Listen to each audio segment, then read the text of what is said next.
Je reprends la parole pour accueillir Édouard Vasseur, qui est professeur d'archivistique, diplomatique et des institutions de l'époque contemporaine ici à l'École nationale des Archives, au centre Jean Mabillon. Alors, il a par ailleurs une grande expérience de terrain des archives, puisque il a dirigé le service de la gestion des fonds contemporains aux Archives nationales, si je ne me trompe pas, avant de diriger la mission des archives au ministère de la Culture.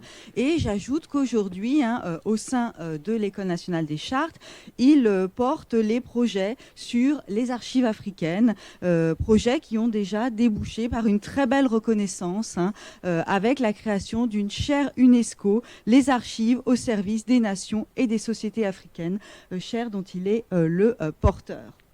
Alors, il revient aujourd'hui sur une question épineuse qui a mobilisé beaucoup d'archivistes, d'historiens et de philosophes depuis que Michel Foucault, à la fin des années 60, a décidé de mettre l'archive au singulier en transformant profondément la définition de ce qu'on pouvait entendre par archive. Michel Foucault qui a ensuite été suivi par certains historiens et certaines historiennes, en particulier Arlette Farge, avec ce célèbre livre, le goût de l'archive, et c'est une question, ce singulier ou ce pluriel des archives, qui divise aujourd'hui encore nos communautés. Donc j'ai vraiment hâte de l'entendre nous présenter cette communication. Parlez-vous l'archive, retour sur un substantif féminin pluriel devenu singulier. Et je vous laisse la parole. Merci, cher. Vous m'entendez ? J'espère que c'est bon.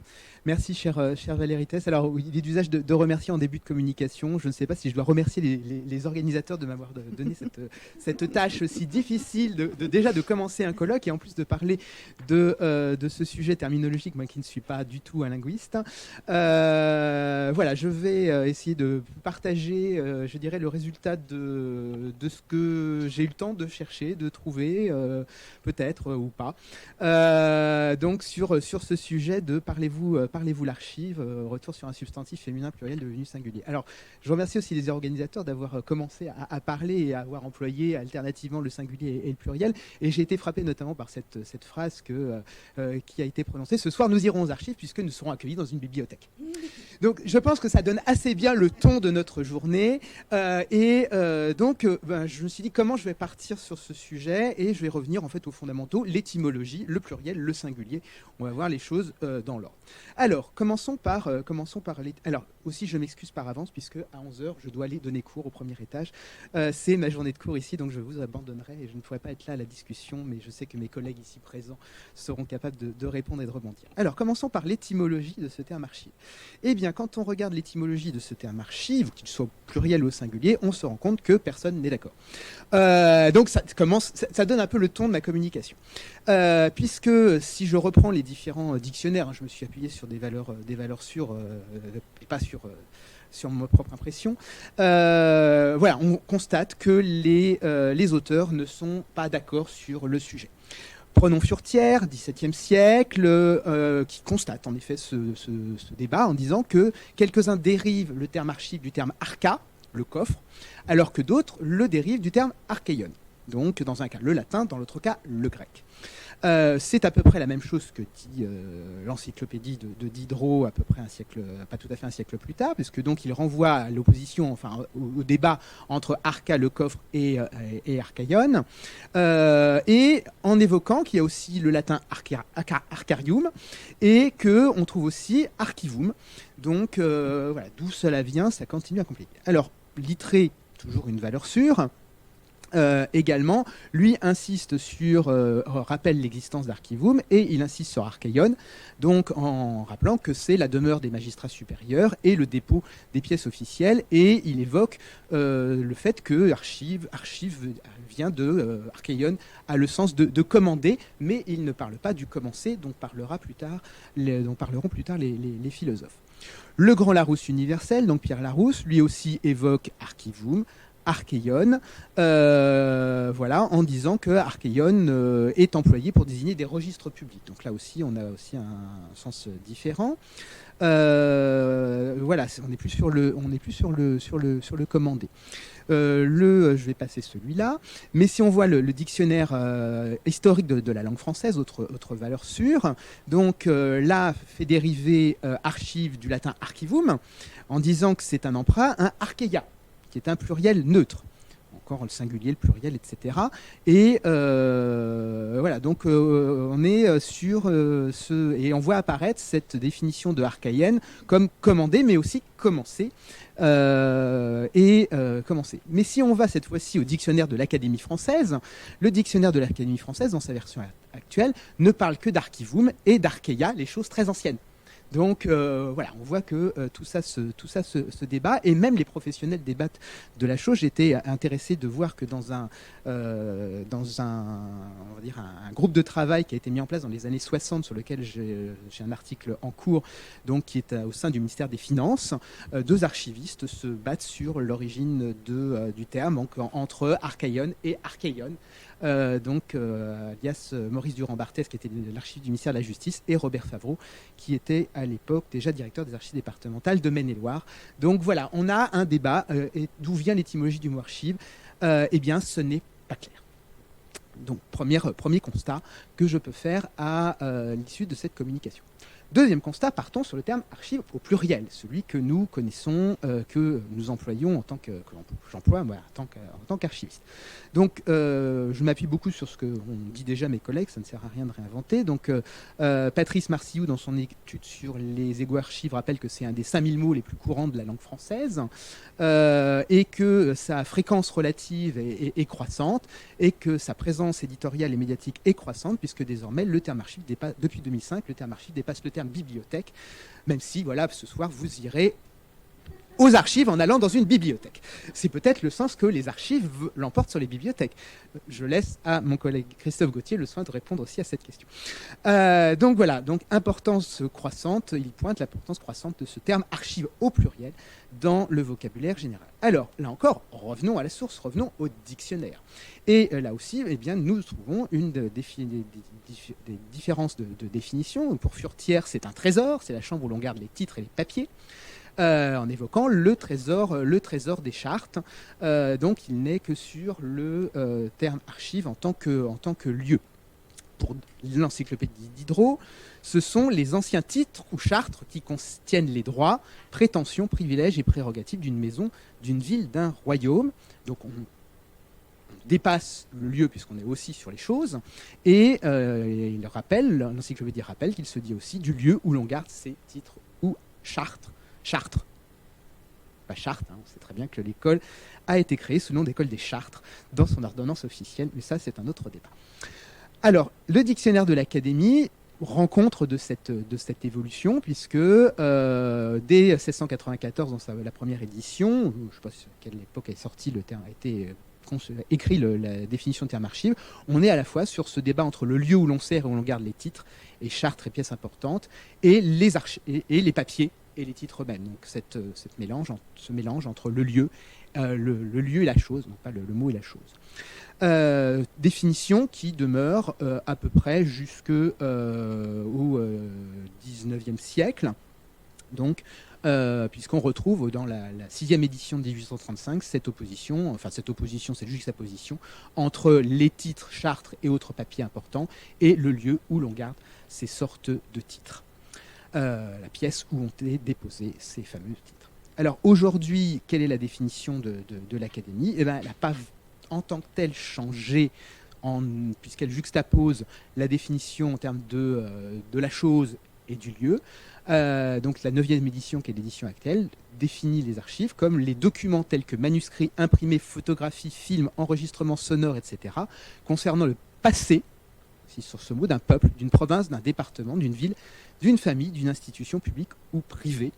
Donc on est, voilà, c'est... alors, elle cite un certain nombre de citations. J'aime beaucoup naturellement cette affirmation péjorative que cela est bon pour les archives, ça n'a plus d'intérêt. Et le lieu où sont entreposés ces documents, donc l'administration qui s'en occupe, là, petite extension, il n'y a pas seulement le lieu, mais il y a aussi l'institution, ça n'arrive qu'au XXe siècle. Le fait de parler de l'institution en tant que telle. Littré dit à peu près la même chose lui-même, mais je note une extension dans le texte, dans la définition qu'en donne Littré, puisqu'il évoque à la fois les anciens titres et documents, mais en parlant des archives nationales, le lieu, tout à fait, hein, et il parle au figuré des champs de Pindare qui forment avec les ouvrages d'Homère les brillantes archives de la Grèce. Donc on a déjà cette extension un peu que c'est un ensemble d'énoncés, on va dire, pour reprendre le terme qui sera celui de Foucault. Caricaturer Foucault que de dire ça naturellement, mais pour donc évoquer le fait que ça n'est pas seulement que les titres et documents et qu'on a un usage plus large de ce terme archive. Donc voilà, une définition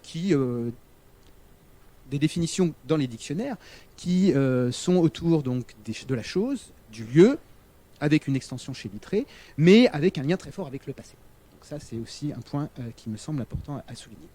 Alors, en tant que conservateur du patrimoine spécialité archives, j'ai été biberonné, on va dire, à la réglementation, à la définition officielle des archives, qui est celle de la loi du Code du patrimoine aujourd'hui. Alors, même quand on va sur cette réglementation, on se rend compte que la chose a évolué et l'étude n'est pas intéressante. Alors, je vais revenir à la source et je vais revenir à Messidor en 2. Ah, Messidor en 2 qui dit que les archives sont librement communicables. Dans son article 37. Le seul article qui en parle, les autres parlant de destruction d'archives. Si on voit que sont les archives pour Messidor, l'article 1er nous donne la définition des archives pour Messidor. Cette loi, les archives établies auprès de la représentation nationale sont un dépôt central pour toute la République. Très bien. Ce dépôt renferme la collection des travaux préparatoires aux États généraux de 1789, les travaux des assemblées nationales et de leurs divers comités, les procès-verbaux des corps électoraux, les sceaux de la République, les types des monnaies, les étalons des poids et mesures, les procès-verbaux des assemblées chargées d'élire les membres du corps législatif et ceux du corps exécutif, les traités avec les autres nations, le titre tant de la fortune que de la dette publique, le titre des propriétés nationales situées en pays étrangers, le résultat computatif du recensement qui sera fait annuellement des naissances et décès, et d'après ce qui sera réglé par un article ci-dessous, l'état sommaire des titres qui existent dans les dépôts de la République, les divers dépôts de la République. Et enfin, tout ce que le corps législatif ordonnera d'y déposer. Donc on est sur une définition qui est très restrictive des archives, puisque ce sont globalement ce qu'on appellerait aujourd'hui les documents administratifs. Donc, qui sont uniquement des documents finalisés et pas du tout l'extension que l'on a pu connaître récemment. Alors voilà, ce qui est intéressant, c'est que dès le 19e siècle, il n'y a plus que l'article 37 de la loi de Messidor qui est conservé, et donc on va vivre sur l'idée que les archives sont librement communicables, mais quelles archives de parle-t-on ? Il faut revenir toujours au texte et revenir à Messidor. Alors il est intéressant de voir que la réglementation n'a pas défini le terme archive depuis Messidor, avant la loi de 79. Ça aussi, c'est quelque chose d'intéressant. Le projet de dictionnaire terminologique conçu dans les années 30 sous l'égide de l'ICI ne donne pas de définition du terme archive. Les Français ne définissent pas le terme archive. Pour eux, ça n'a pas besoin d'être défini. Et si on prend le texte qui a précédé la loi de 79, le décret de 1936, il n'évoque pas les archives. Pour eux, les archives, c'est le lieu. Il n'y a pas de définition des archives. Pour eux, le décret de 1936, on ne parle que des dossiers, registres et pièces concernant les affaires traitées par les administrations, services et établissements de l'État, soit à Paris, soit dans les départements, obligatoirement versés dans les dépôts d'archives. Donc on ne parle que de documents. Il n'y a pas le terme archive pour désigner la chose. On ne parle que du lieu pour définir les archives. Je trouve ça extrêmement intéressant. Et en fait, la définition juridique qui est la nôtre aujourd'hui en France du terme archive, elle émerge dans les années 50 et surtout dans les années 60, qui est une période extrêmement importante de cristallisation de cette définition. Ce qui est intéressant, puisque quand on va parler de Foucault tout à l'heure, on est sur la même chronologie. On est sur la même chronologie de fixation du terme archive. Donc, et ce qui est intéressant, c'est de voir comment cette définition s'est mise en place.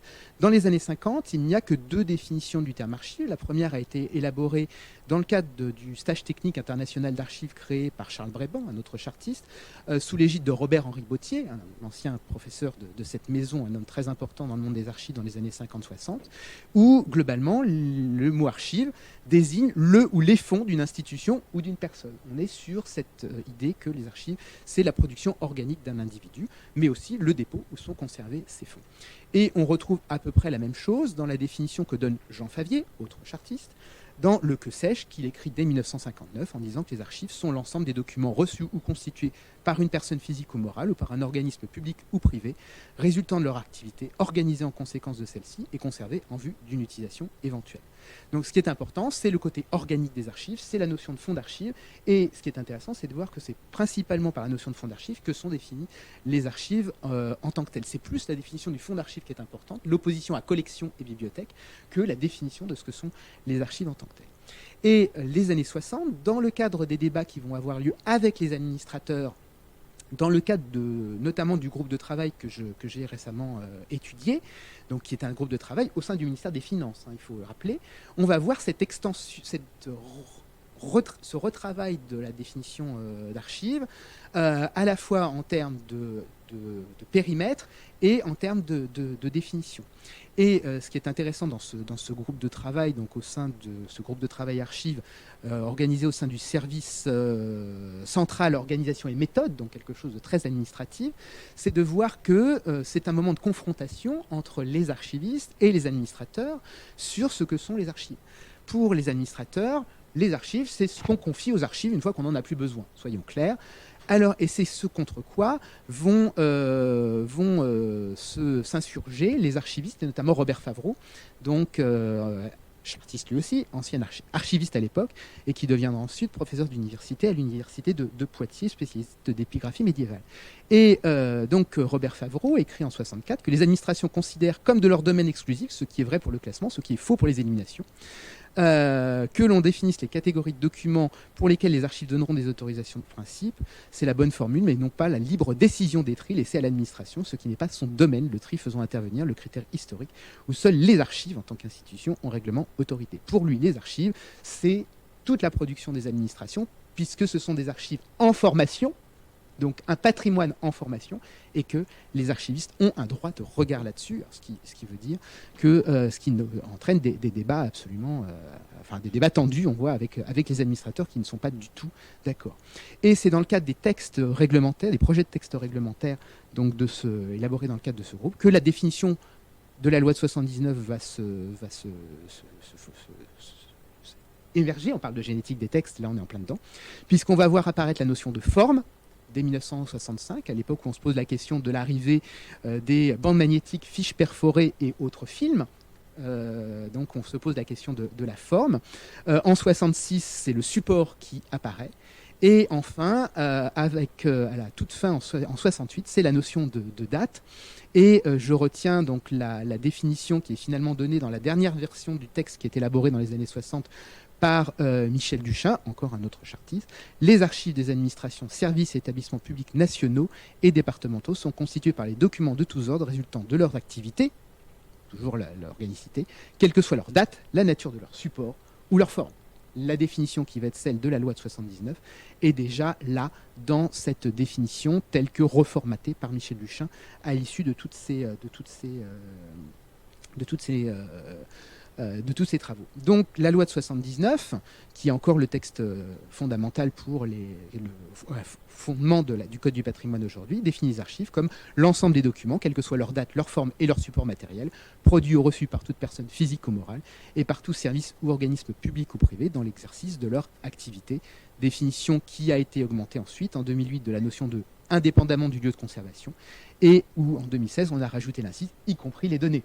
Donc pour bien rappeler ce qui n'était pas nécessaire dans la loi de 70, dans l'intitulé de la loi de 79, que les archives, c'est pas parce qu'elles sont numériques qu'elles ne sont pas archives. Alors voilà, donc on est sur une définition qui a évolué, mais du coup une définition qui est extrêmement englobante. C'est ce que pointe Marianne Chabin dans son article dans Signata en 2021.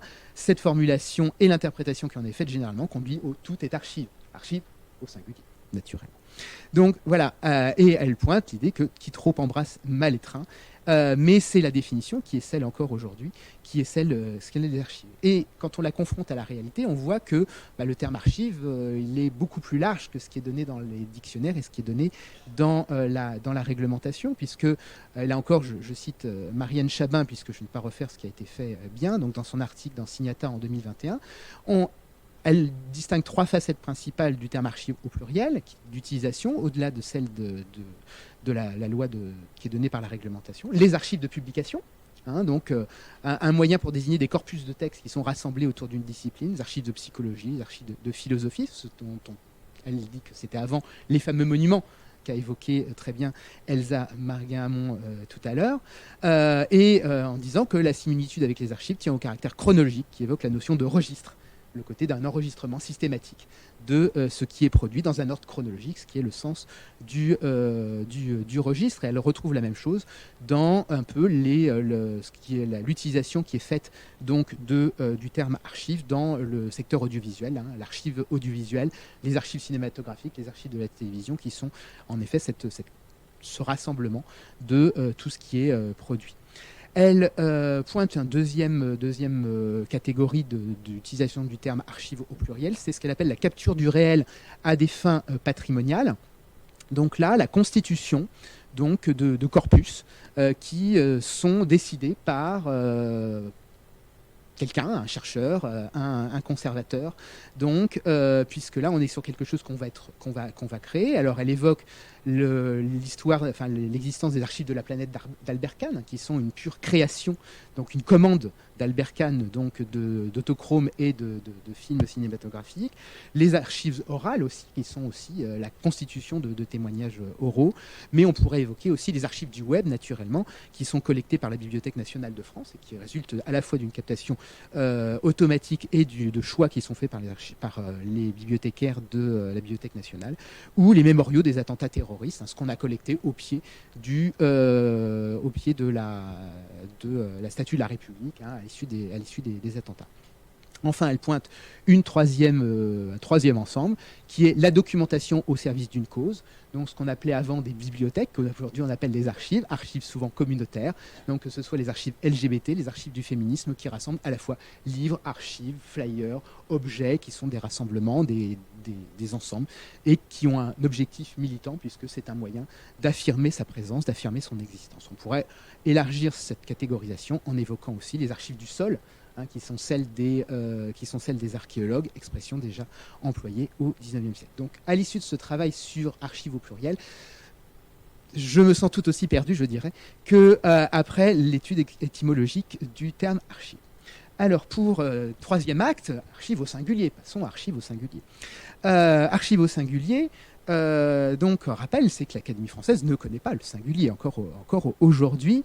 Et je commencerai par citer ce texte de Pierre Nora, donc, lors de son discours de réception que cite Patrice Marseillou, en disant que l'Académie n'est-elle pas la seule des institutions survivantes de la monarchie comme une relique, une archive, pour expliquer qu'elle n'utilise pas le singulier pour l'instant. Alors, les dictionnaires rappellent que archive est aussi utilisé au singulier dès le Moyen-Âge, dès le XVIe siècle, puisque Littré évoque Amyot, qui dit que les curieux font de leur mémoire un archive, masculin, et registre fort malplaisant et de fort mauvaise grâce.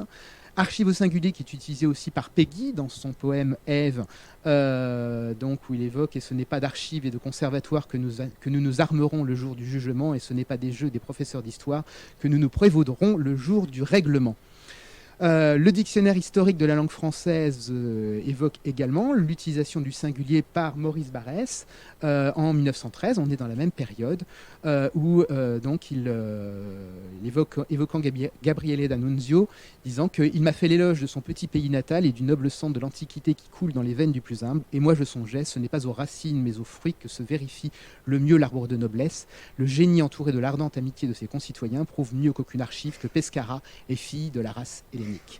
Claudel également l'utilise dans son discours de réception, encore une fois à l'Académie.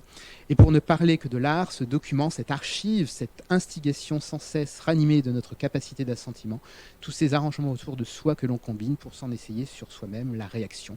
Encore une fois, une citation que je prends de Patrice Marseillou. Alors voilà, mais on a vu le terme archive aussi au singulier fleurir, et revenons sur sa genèse dans le temps qui nous reste. Alors, aux origines de ce retour au singulier, vous l'avez évoqué en introduction, c'est Michel Foucault. Michel Foucault, 1969 dans l'archéologie du savoir. Hein. Donc, avec cette définition, ce sont tous ces systèmes d'énoncés événement pour une part et chose pour une autre, que je propose d'appeler archive. Donc archive qui, pour lui, donc, c'est la somme des... Ce ne sont ni ce qui est conservé par une société ni les institutions qui les conservent, mais plutôt le système donc, de génération et de conservation de production des énoncés. Donc la loi de ce qui peut être dit, le système de la discursivité, les possibilités et impossibilités énonciatrices qu'il ménage. Donc une définition qui voisine avec les théories d'analyse du discours plutôt qu'avec l'histoire, et une archive qui, même si elle est basée sur l'expérience de Foucault à partir des archives, n'a pas directement à voir avec les archives telles qu'elles sont au même moment débattues par les archivistes dans le cadre des groupes de travail des années 1960. Donc vraiment une analyse du langage, de ce qui est dit, ce qui peut être dit, et sur la manière dont c'est dit. Autre personne qui va s'intéresser qui va utiliser le terme archive au singulier, Ducerteau, lui, dans son chapitre consacré à l'opération historiographique, et donc qui met en perspective donc l'archive en la replaçant dans le travail strict de l'historien, donc l'archive étant le résultat du travail de l'historien qui enchasse les traces du passé que sont les archives et la formulation de discours et de commentaires sur et à partir de ces mêmes archives. Troisième acte, Derrida, naturellement, avec son mal d'archives donc, de 1994, publié plus tard, mais donc version publiée de la conférence qu'il a donnée au Freud Museum de Londres en 1994 à l'invitation d'Elisabeth Rodinesco, et avec donc un Jacques Derrida qui, lui, s'inspire de la psychanalyse, enfin, c'est le résultat de ses travaux sur la psychanalyse, de son intérêt pour la trace somnésique, et qui dit clairement que rien n'est moins sûr, rien n'est moins clair aujourd'hui que le mot archive. Lui-même le dit, rien n'est plus trouble et plus troublant. Ce qui est plus probable, c'est que la psychanalyse n'est pas pour rien dans ce trouble. Donc peut-être que ce séminaire, ce colloquium, est en fait une grande séance de psychanalyse. Nous le saurons à l'issue de vos débats. Donc avec archive qui est pour Derrida, le résultat du travail de l'appareil psychique, donc qu'est-ce qui est imprimé dans la mémoire de l'individu, qu'est-ce qui n'est pas imprimé, une réflexion sur la vie, la mort, sur la conservation, sur la trace, et donc voilà, donc une réflexion donc qu'il prolonge ensuite, notamment dans son dialogue avec les archivistes, par exemple en Afrique du Sud, où dans une conférence en 1998, il affirme que l'archive n'est pas simplement un enregistrement du passé, mais aussi quelque chose qui est façonné pour un certain pouvoir, un pouvoir sélectif et façonné par le futur antérieur, et un geste archivistique qui est doublement déterminé par une pulsion de vie et une pulsion de mort. Donc une réflexion sur ce qui est conservé ou ce qui n'est pas à conserver, et sur la peur de perdre, puisqu'on sait que Derrida a gardé tout, même les billets qu'il mettait sur les portes de ses collègues, et qui font aujourd'hui le bonheur des collègues de l'IMEC, de l'IMEC, qui en parleront, je crois, dans quelques je crois jeudi ou vendredi, je ne sais plus quand qu'ils interviendront. Le dernier qui évoque le terme archive au singulier, c'est naturellement Paul Ricoeur, principalement dans son mémoire Histoire et oubli de 2000, où il élargit le sens du terme archive tel qu'il l'entendait précédemment, donc qui prend alors le sens de ce qu'il appelait précédemment la trace, et qu'il met en balance de la mémoire et de l'écriture. Voilà, importance chez Ricoeur de la question de mise par écrit. Le témoignage est originairement oral, il est écoulé, entendu, l'archive est écriture, elle est lue et consultée. Alors dans l'évolution dans cet développement du terme archive au singulier, il faut voir aussi l'utilisation de l'anglais, un détour l'anglais. Je rappelle que les Anglais ne connaissent pas ne donnent pas la même définition au terme archive. Les Anglais opposent document, record et archives. Le terme le plus important, ce n'est pas archive, pour eux c'est record.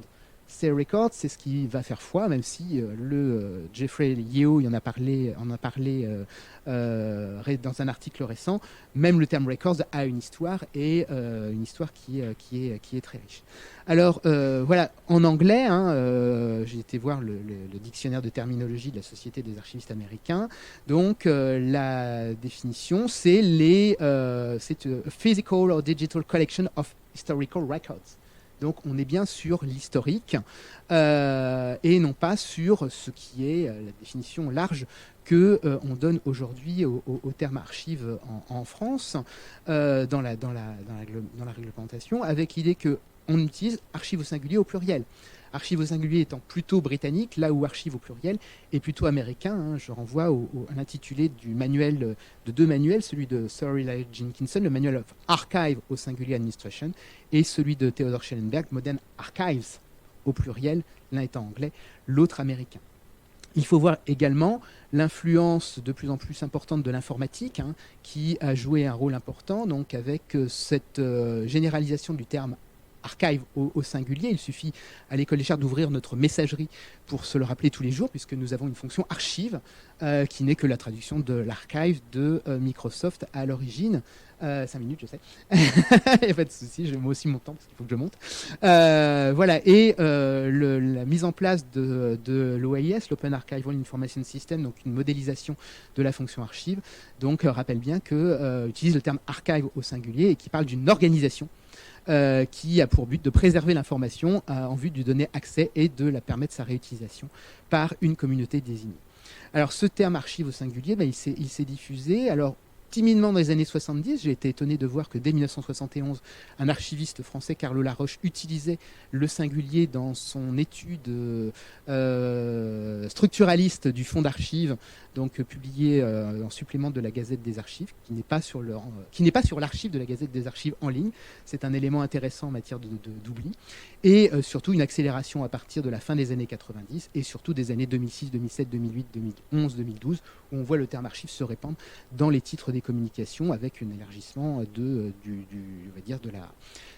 panel de personnes qui utilisent le terme archive. Alors, quand on parle archive au singulier, en fait, l'archiviste n'est pas totalement perdu. Il retrouve à la fois la pièce d'archive, et Arlette Farge parle de l'archive, c'est bien souvent le document dans sa matérialité qui est utilisé. Mais on voit aussi plus largement les archives en général, et même Arlette Farge l'emploie dans ce sens plus largement. Elle parle de l'archive du lieutenant général, donc en parlant de la constitution de cette archive, donc quelque chose de beaucoup plus général. Mais on va voir des significations qui sont différentes. Donc système abstrait qui régit l'apparition des énoncés, c'est le troisième mode d'utilisation que signale Patrice Marcillou, auquel je reprends cette catégorisation. La métaphore de l'appareil psychique, en essai Derrida. L'ensemble des mécanismes sociopolitiques, psychologiques qui, dans une société ou chez un individu, sélectionnent le passé.